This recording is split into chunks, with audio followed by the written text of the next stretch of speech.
If you sound good in a foreign language, it's usually something to be proud of, but in my case, it actually hurt my fluency. I picked up Chinese as a young adult and learned to speak it so well that it backfired and made me worse at the language long term. First, here's a little taste of my Chinese. 不过，食物并没有给人留下特别好的印象。而且并不是 This was 餐 my 厅用 first 餐 post ever on 而是 China's 随意 version of 的外卖 YouTube. YouTube's actually banned in China, so they have their own platform called Bilibili. The video went kind of viral, not even because of the content, but because of how I spoke Chinese. Based on how my Chinese sounds, a lot of viewers assumed I'm ethnically Chinese or grew up in China, even though neither is the case. In fact, I didn't start learning Chinese till my sophomore year of high school here in the States. But here's the catch. My Chinese in that video was nothing to write home about. I really wasn't that fluent.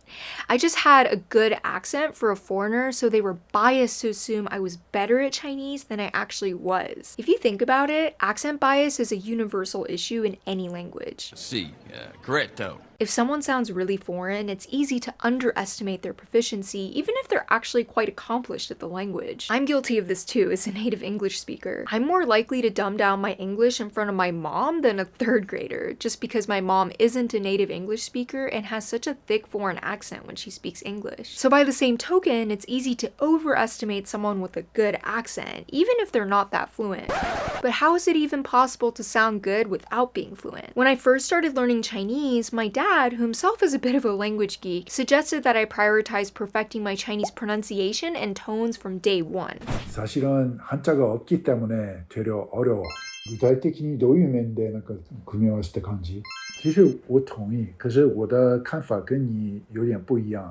His philosophy is that you can't put off something so fundamental till later, since bad language habits get harder to fix over time. So I decided to invest extra time into my Chinese pronunciation, and this accelerated how seriously native speakers took me, even at the beginner level. For example, when I visited China for the first time in 2017, locals insisted I had the best Chinese of any foreigner they'd ever met, even though I barely knew basic phrases like, "Do you need any help?" or "Thank you for your hospitality." Food delivery drivers would hear my Chinese on the phone and then show up to my door and think they had the wrong address because they couldn't believe I was the person they spoke to. Hairstylists would ask me halfway through a conversation which part of China I'm from and then refuse to believe me when I explain my background. You're probably rolling your eyes by now and thinking, what's so bad about people thinking highly of your Chinese? You can't keep getting away with it! If fluency is about expressing yourself as clearly and articulately as possible, a good accent will only take you so far if you don't know enough words and sentences. And knowing words and sentences comes from putting in the work to learn vocab, grammar, idioms, etc. But when native Chinese speakers conflated my good accent with fluency, I found ways to cut corners,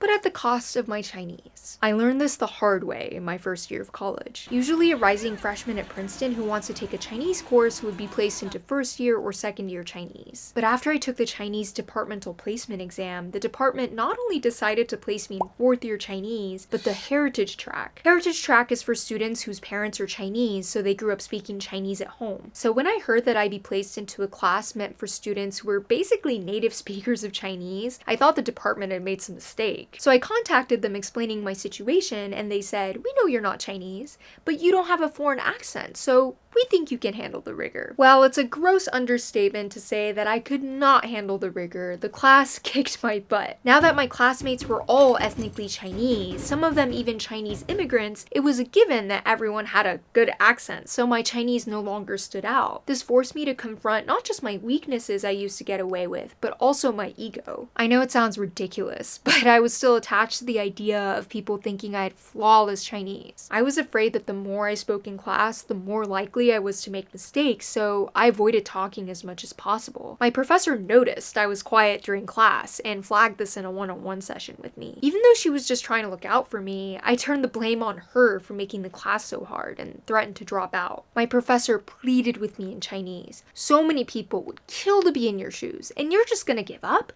We bent school rules to let you into the heritage track because we felt you'd learn more this way.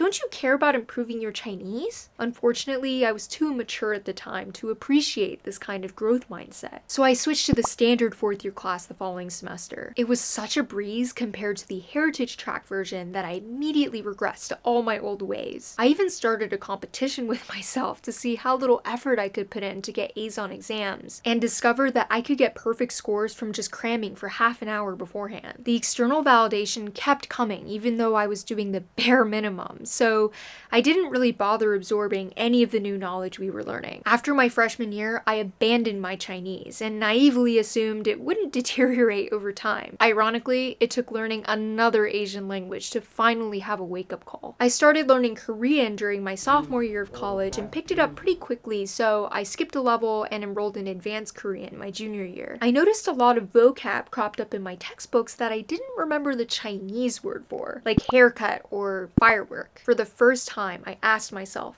what's your endgame with any of these languages? How do you identify your goals? If you just want to impress native speakers, a good accent will do the trick, even if you don't know much vocab. On the flip side, if you want to consume media like music or movies, you'd need to focus on gaining vocabulary rather than perfecting your speaking. But if you want to live in that country or form close relationships with native speakers, like an SO or something like that, then you'd want to both sound good and have enough knowledge of the language. Every language learning goal has its pros and cons, but if you're intentional about it, then you can figure out exactly what steps you need to or don't need to take. In my case, I got real with myself about the fact that I would seriously consider moving to East Asia and pursuing a career in filmmaking there. This would require me to get a lot more ambitious with my Chinese, Korean, and even Japanese, which I'm a heritage speaker of. NANI? So over the past couple years, I've challenged myself to consume and produce media as if I were a native speaker of all 3 languages. I got back into journaling in Japanese like I used to as a kid and started doing the same in Chinese and Korean as well. I set up a system to alternate between Chinese, Japanese, and Korean newspapers, movies, books, and podcasts on a weekly basis. Every language is still a work in progress and will always be a work in progress, but that's kind of the whole point. You can never be too good at anything, even if you're naturally gifted at it or started early or something. You'll be ahead of the curve at first, for sure, but if you don't put in the work, you're gonna fall behind someone who puts a premium on time, effort, and most importantly, in my opinion, humility. To put it more poetically with one of my favorite Chinese proverbs, a jade must be chiseled before it can be considered a gem.